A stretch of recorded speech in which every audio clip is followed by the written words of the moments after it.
ನಮಸ್ತೆ ಎಲ್ಲರಿಗೂ, welcome to my channel. ಇವತ್ತು ಒಂದು ಹೊಸ ರೆಸಿಪಿ ಜೊತೆ ಬಂದಿದ್ದೀನಿ. ಅದೇನು ಅಂದರೆ ನಮ್ಮ ಉತ್ತರ ಕರ್ನಾಟಕ ಸ್ಪೆಷಲ್ ಗಿರ್ಮಿಟ್ ಮಸಾಲ ಅಂತ.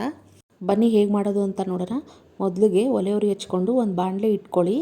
ಅದಕ್ಕೆ ಸ್ವಲ್ಪ ಎಣ್ಣೆ, ಜೀರಿಗೆ, ಸಾಸಿವೆ ಹಾಕ್ಕೊಂಡು ಒಗ್ಗರಣೆ ರೆಡಿ ಮಾಡ್ಕೊಂಡಿದ್ದ ತಕ್ಷಣ ಅದಕ್ಕೆ ಸಣ್ಣದಾಗಿ ಹೆಚ್ಚಿರುವಂತಹ ಈರುಳ್ಳಿ, ಹಸಿಮೆಣ್ಸಿನ್ಕಾಯಿ, ಕರಿಬೇವು ಇದನ್ನು ಹಾಕ್ಕೊಬೇಕು.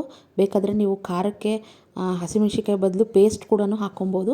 ಸಣ್ಣದಾಗಿ ಹೆಚ್ಚಿಟ್ಟಿರೋಂಥ ಟೊಮ್ಯಾಟೊ, ಅರಿಶಿನ, ಉಪ್ಪು, ಕೊತ್ತಂಬರಿ ಸೊಪ್ಪು ಹಾಕ್ಕೊಂಡು ಚೆನ್ನಾಗಿ ಬಾಡಿಸ್ಕೊಂಡು ಮೆತ್ತಗೆ ಮಾಡ್ಕೋಬೇಕು. ಇದು ಮೆತ್ತಗಾದಮೇಲೆ ಆರೋದಕ್ಕೆ ಬಿಟ್ಬಿಡಿ, ಎತ್ತಿಟ್ಕೊಂಬಿಡಿ ಸೈಡ್ಗೆ. ಈ ಕಡೆ ಸ್ವಲ್ಪ ಬೆಂಗಳೂರು ಪೂರಿ ಅಥವಾ ಮೈಸೂರು ಪೂರಿ ಯಾವುದು ನಿಮ್ಮ ಕನ್ವೀನಿಯೆಂಟ್ ಇದೆಯೋ ಅದು ತೊಗೊಳ್ಳಿ. ಆ ಪೂರಿ ತೊಗೊಂಡು ಅದಕ್ಕೆ ಈ ಮಸಾಲಾನ ಹಾಕ್ಕೊಂಡು ಚೆನ್ನಾಗಿ ಕಲಿಸ್ಕೊಬೇಕು. ಸ್ವಲ್ಪ ಸೇವ್ ಹಾಕ್ಕೊಂಡು ಮೇಲ್ಗಡೆ ಸ್ವಲ್ಪ ಹುರ್ಗಡ್ಲೆ ಪುಡಿ ಹಾಕ್ಕೊಂಡು ಚೆನ್ನಾಗಿ ಕಲಿಸ್ಕೊಂಡು ಈ ಥರ ತಟ್ಟೆಗೆ ಸರ್ವ್ ಮಾಡಿಕೊಂಡು ಮೇಲಿಂದ ಸ್ವಲ್ಪ ಹಸಿ ಈರುಳ್ಳಿ, ಹಸಿ ಟೊಮೊಟೊ, ಕೊತ್ತಂಬರಿ ಸೊಪ್ಪು ಮತ್ತು ಸೇವನ್ನ ಉದುರಿಸ್ಕೊಂಡ್ಬಿಟ್ರೆ ನಮ್ಮ ಗಿರ್ಮಿಟ್ ರೆಡಿಯಾಗಿ ಹೋಗ್ಬಿಡುತ್ತೆ. ಇದ್ರ ಜೊತೆ ಒಂದೆರಡು ಬಿಸಿ ಬಿಸಿ ಮಿರ್ಚಿ ಬಜ್ಜಿ ಇದ್ಬಿಟ್ರೆ ಸೂಪರಾಗಿರುತ್ತೆ.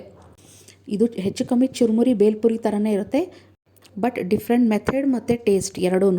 ಇದಕ್ಕೆ ಟೊಮ್ಯಾಟೊ ಬದಲು ಹುಣಸೆಹಣ್ಣು ಹುಳಿನೂ ಹಾಕ್ಕೊಬೋದು. ನೀವು ಟ್ರೈ ಮಾಡಿ, ತುಂಬ ಚೆನ್ನಾಗಿರುತ್ತೆ. ವಿಡಿಯೋ ಇಷ್ಟ ಆಗಿದ್ರೆ ಲೈಕ್ ಮಾಡಿ, ಸಬ್ಸ್ಕ್ರೈಬ್ ಮಾಡೋದು ಮರಿಬೇಡಿ. Thanks for watching.